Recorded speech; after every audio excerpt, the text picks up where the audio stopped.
Сұлу және құбыжық. Баяғы өткен заманда ғаламат зәулім сарайда тәкаппар ханзада өмір сүріпті. Бір күні түнерге жауынды түнде оның сарайының қақпасына қартандау келген қайыршы әйел қағып, түнеп шығуға рұқсат сұрайды. Ақысына ол бозбалаға алқызыл раушан гүлін алуды ұсынады. Алайда қайырымсыз ханзада қызметшілеріне қайыршыны қуып шығуды бұйырады. Сол кезде кәрі әйел үстіндегі алба-жұлба киімін сыпырып тастап, көз тартарлық жас сиқыршыға айналып келе шыға келеді. Өзіне көрсеткен әділсіздікті жазасы ретінде әйел сарай тұрғындарын сиқырлап тастайды. Ал ханзаданың өзін адам танымастан ұсқынсыз құбыжыққа айналдырып жібереді.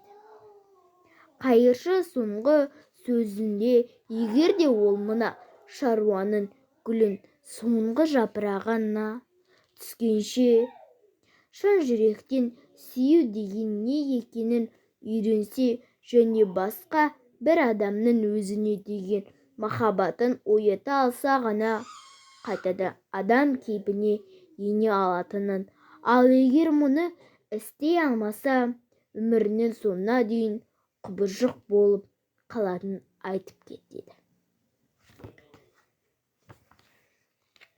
Ханзаданың сарайына көршілес жатқан кішігірім бір қалада Бел есімді сүйкімді бойжеткен тұрып жатады. Оның сүйіп айналысатын ісі кітап оқу болапты, және ол сондай арманшыл екен. Көптеген бозбалалар оның көркіне көз салып, сыртынан ынтық болып жүреді. Осылардың ішінде арсыз да дөрекі менменсіген мінезі бар Гастон есімді аңшы жігіт те қызға үйленуге дәмелі болып жүреді. Бірақ Бел бойжеткен оған тұрмысқа шығуды қаламайды да. Бір күні Гастон білімсіз есеқор мінсізмен Белдің кітапты көріп, яғни көп оқитынын дұрыс көрмейді. Кітап оқу әйел заттың жұмысы емес деп, қыздың қолындағы кітапты жұлып алады. Мынау не кітап? Ішінде бірде-бір суреті жоқ, деп кетті ол. Санасына сәулесі бар жандардың үшін кітапта суреттердің болуы шарт емес. Кітабымды қайтар. Менің үйге қайтуым керек, дейді Бел. Белдің әкесі Морристің сүйіктісі қолөнер туындыларын жасау еді. Жақындары мен көршілері оның өнеріне сеніммен қарай алмайды. Олар оны тіпті қиялы деп ойлайды. Бірақ Бел әкесінің бұл ісін жан дүниесімен түсінеді. Бір күні Моррис қалада өтетін өнер тапқыштар жәрмеңкесіне аттанады. Ол қызмен қоштасып жолға шықты. Ол түнде орманда жолынан адасып қалды. Кенет жақын маңнан қасқырлардың ұлыған үні естіледі. Үркіп қалған Фиф кері шегініп шаба жөнеледі. Моррис ат үстінен аударылып түседі. Бас саулай қашқан ол басы ауған жағына қарай жүгіре жөнеледі. Келе жатып, орман шетінде өзіне түнере төніп тұрған үлкен сарайға келіп тіреледі. Моррис сарай қақпаларына таяп келіп, жаншыра қарға басады. Бақытына орай қақпалар айқара ашылып сала береді. Оған сарай иесіз қаңырап бос тұрғандай көрінеді. Бір сәт оған біреудің сыбыры естіледі. Алайда айналада тірі жан жоқ. Тек үстел үстінде қолдан құйылған шырғадан мен қабырғадағы сағат тілі ғана шықылдап тұрады. «Қайырлы кеш, мырза», дейді кенет шырғадан. Өз құлағына өзі сенбеген Морис тұрған орнынан ырқып түседі. «Мәссаған, шырағдан да сөйлейді екен-ау» деп жағасын ұстап қатты таңданады. Клок Свет есімді сағат пен Люмьер есімді шырғадан Мористі ұядай ғана жайлы бір бөлмеге ертіп әкеліп, оны орындыққа жайғастырады. Ол осы кезде қақырлы құбыжыққа жықтан шыға келеді. «Сен не сарайды қызықтау үшін келдің бе?» деп гүр етеді. Морис болса: «Мен арам ойыммен келген жоқпын. Таңға дейін түнеп шықсам деп едім», деп күмілжиді. Құбыжық байғұс Мористі бас салып ұстап алады да қараңғы зынданға қамап тастайды. Бұл кезде есекқор Гастон Белдің үйіне оның қолын сұрауға келген еді. «Кешір, Гастон, мен саған тұрмысқа шыға алмаймын», деп қыз үзілді-кесілді жауабын кесіп айтып, жігітті шығарып салады. Гастон қатты ызаланып қайтады.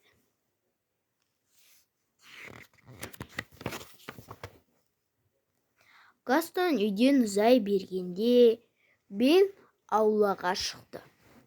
Ол бос арбаны сүйретіп жүрге келе жатқан Филипті көреді. «Филип, не болды?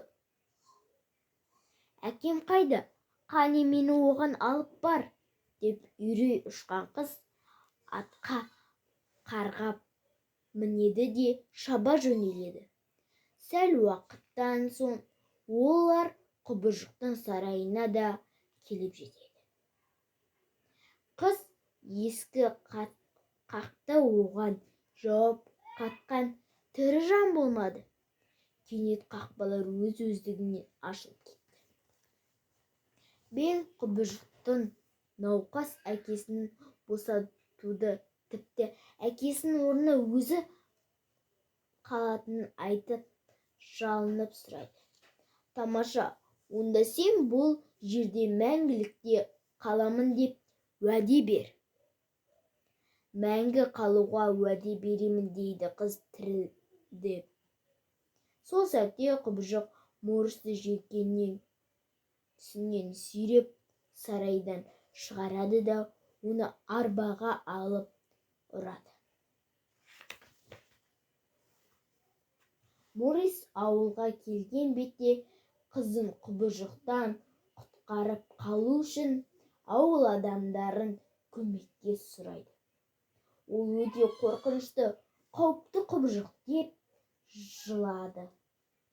Оның бұл сөзіне жанындағы серіктері: «Мына шал әбден алжасқан екен», деп мазақтап қарқылдай күледі. Тек Гастон ғана Белге қайда үйленіп алуды көздеп, бұл сәтте өзіне пайдаланғысы келіп ойланып қалады. Сиқырға ұшыраған сарайда Бел Потс ханымның тағы да басқа қызметшілерімен танысып үлгереді. «Сен батыл қадам жасадың, қымбаттым», деді ханым қызға ризашылығын білдіріп. Ол Белдің әкесі үшін осы қадамға барғанын түсініп риза болған еді. «Мен әкемнен бар үмітімнен айырылдым деп мұңаяды бойжеткен. Сол күні кеште ол кешкі астан бас тартты. Кейін қарны ашып шыдай алмай ас үйге жасырынып кірді. Ас үйдегі ыдысқа айналған аспазшылар оны қуана қарсы алып, көңіліне ән салып, дөңгелене билеп кетті. Мұнда көптеген бері қонақ келмеп еді. Кешкі асын ішіп болған Бел сарайды аралап қайтайын деп шешті. Бел сарайды аралап жүріп, аңдаусызда құбыжық кіруге тыйым салған күнбасты жақтағы есікке тап болады. Оның ішінде барып білмек ынқан Бел ұрылына басып ішке енді. Бөлменің іші астан кестені шығып шашылып жатыр екен. Құбыжық мұндағы нәрсенің бәрін талқандап тастапты. Кенет қыз қараңғы бөлменің ортасынан бір нәзік сәулені көреді. Бел жақындап келіп, әйнек қақпақты ашты да, оның астынан ауада қалықтап тұрған алықсыз раушан гүлін көрді. Бел гүлге қолын созды. Осы сәтте бөлмеге қаһарлы үнмен Құбыжық келіп: «Сен бұл жерде не істеп жүрсің? Мен саған мұнда келуге тыйым салғаным қайда?» деді. Ол ақырып: «Кешіріңіз мені» деп кері шегінген Бел гүлден қолын тартып алды. «Сен не бүлдіретін жаздағанды түсінесің бе?» деді Құбыжық қызға айбат шегіп. «Мен уәдемді орындай алмайтын шығармын. Бірақ мен бұл жерде бір сәтте аялдай алмаймын» деді Бел. Сарай есігіне тұра ұмтылып, ол жерде қызды сенімді адал жануары Фильф күтіп тұрған еді. Олар орманды басып өтіп, алайда олардың жолын қасқырлар бөгеді. Бел қолындағы ағаш бұтағымен үркітпек болды. Ал жүрек жұтқан Фильф қасқырларды тұяғымен тарпи бастады. Алайда ашқарларға қойған жоқ. Осы арада көмекке Құбыжық келеді. Әбден ашыққан қорқаулар олжасын жіберіп алмау үшін кескілескен ұрыс шықты. Қасқырлар Құбыжыққа жан-жағынан лап қойды. Оның денесінің сау тамтығы қалмады.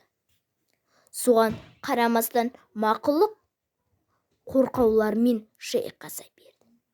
Әбден қарпаласып әлсіреген қасқырлар қара күштің иесі Құбыжыққа шамалары келмегенін түсініп кері шегіне бастады. Құбыжық қансыраған күні қарға құлап түсті. Енді үйге апарып жолдан ашық екеніне көзі жетсе де Бел жаралы Құбыжықты тастап кете алмады. Оны сарайға әкелген Бел жарасын танып беріп жатқанда Құбыжық: «Егер сен қашпағанда осының бәрі болмас еді» деп кесіректік білдірді. «Егер сіз маған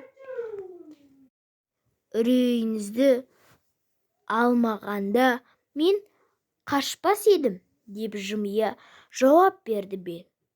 «Айтпақшы, ұмытып барамын. Менің өмірімді аман алып қалғаныңызға ризамын. Рахмет сізге» дейді Бел. Мейірімді үнмен ақырын ғана ізет көрсетіп. Екеуінің достығы осы жерден басталатын болды.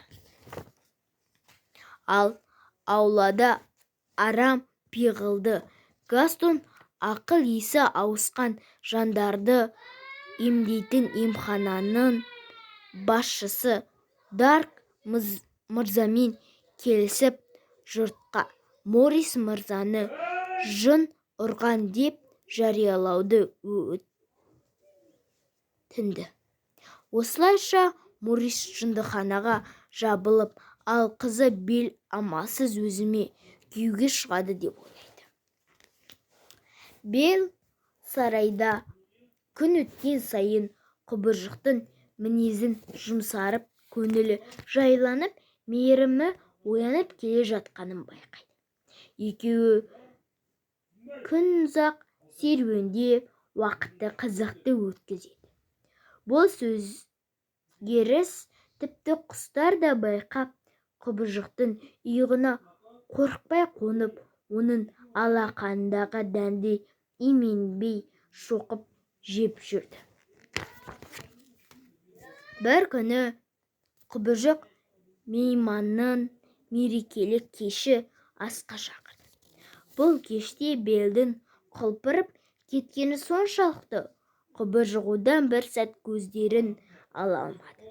Олар бір-біріне жылы шыраймен күлімсірей қарап, құбыжық өзін нағыз жігітше көрсетуге тырысты.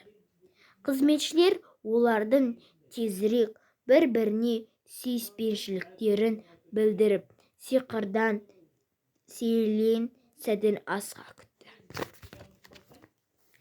Кешкі астан соң сырнайшылар вальс әуенін шақта орындады, ал құбыжық Белді би алаңына шақырды. Олар бір-біріне жанарларына тайдырмай ыңғаға қарап ұзақ биледі. Сол сәт тас жүрек құбыжықтың тұңғыш рет мейірімі оянып, қамқорлық танытатын адамды тапқанын сезді. Ал Бел болса өзінің серлерінше ұстаған құбыжықтың қылықтарына іштей таңдаумен болды. Кешқұрым екеуі аппақ қарға оранған бақта тамашалап сыртта тұрған еді. Мен әкемді қатты сағынып жүрмін, дейді Бел терең күрсініп. Әкеңе қайтып оралуына болады. Сен енді менің тұтқыным емессің. Басына бостандық беремін. Өзіммен бірге мына айнаны алып кет.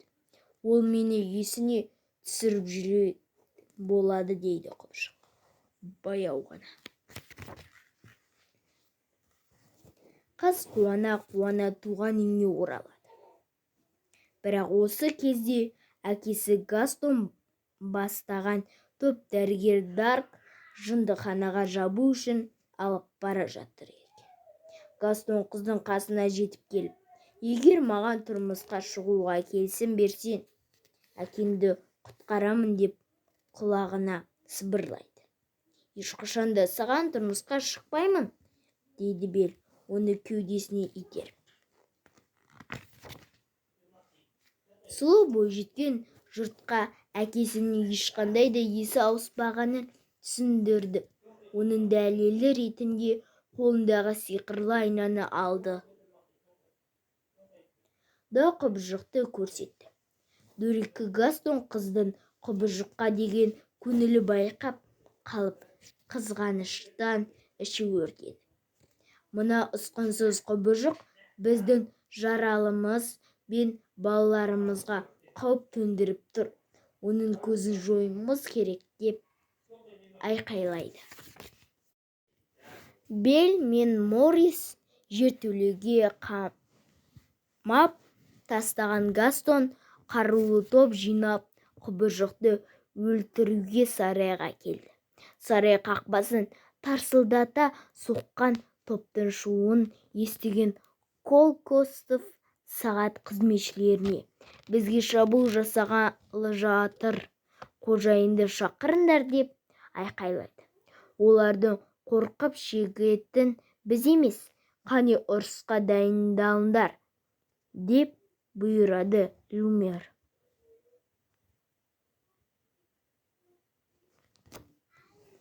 Сарайды жоғарғы қабатында тұрған құбыжық терезеден өзін құтқаруға келген белді байқап қалып, қатты қуанып алдынан шықты. Ол белді кеткелі жаны жараланып әлсіреп қалған еді. Ал бел құбыжықтың ауыл адамдармен ұрысқа түскенін қаламаған болады. Осы кезде Гастон ұрыланып келіп құбыжыққа пышақ сұғады. Бел құбыжықтың қасына жанұшыра жүгіріп келіп, жаралының жерге құлаған құбыжықтың кеудесіне басып қойып еңкілдеп жылап жібереді. Мен сені әйтеуір ақырғы рет болса да көрдім-ау, деп құбыжық ауыр күрсініп көзін жұмады. Жоқ, мені тастап кетпеші, деп жылайды бел. Мен сені сүйемін, деп. Осы сәтте тыныштық орнанып, артынша көктен бір сәуле қимылсыз жатқан құбыжықтың кеудесіне түсіп, белдің көзі алдына денесі шыр айналып көкке көтеріледі де бір сәтте көрікті ханзадаға айналады. Бел, сүйіктім, қорықпа, бұл менмін деген ол сұлу бойжеткенді құшағына қысты.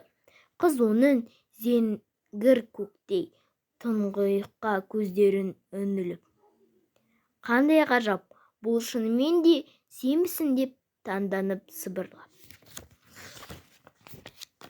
Содан соң ханзаданың сарайы қызметшілері де біртіндеп адамға айналып бастайды.